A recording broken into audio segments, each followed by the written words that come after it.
It's the first big test for the GC riders. Stage 3 of the UAE Tour, 184 kilometres, starting at Al Qudra cycle track and taking an almost pan-flat route to the final climb. It's the first of 2 ascents this week of the Jebel Hafeet, 10.6 k's long with a 7% average gradient. It's been conquered for the last 2 years by Alejandro Valverde. Could he back that up today for a third time? The day's break was made up of 4 men, 3 of them Belgian World Tour riders. Stijn Steels of De Koning Quickstep, Jasper de Bust, who did that incredible lead out for Caleb Ewan yesterday, riding for Lotto Soudal, Victor Campenaerts of Team NTT, and an Italian rider Umberto Marengo of Vini Caboo KTM.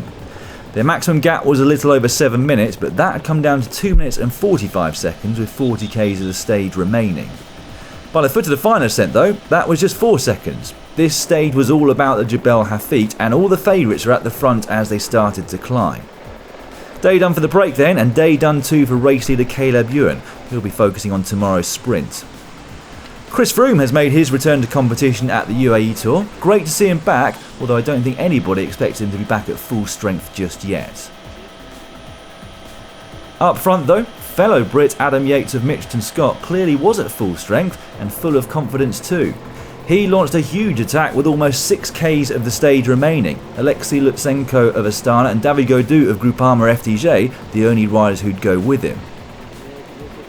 They immediately pulled out quite a sizable gap over the group of favourites just behind them, but Yates still wasn't satisfied. He went again a kilometre later, perhaps sensing the danger of Tadej Pogačar, who had attacked the group behind.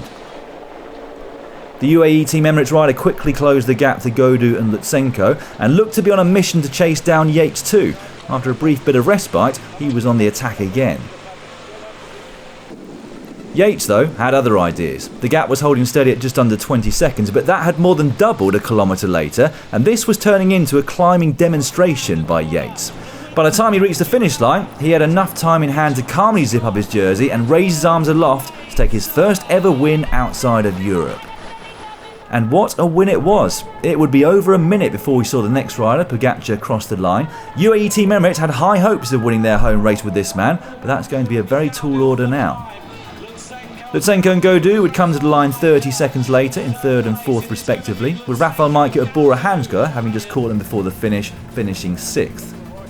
Well, what can you say about that performance? Yates' big goal this year is the Tour de France, and if he improves between now and then, the others better watch out. 1 minute and 3 seconds his advantage over Pogačar at the line, Lutsenko, Gaudu and Majka all at 90 seconds, Ulissi, Conrad, Izagirre and Herrada rounding out the top 10.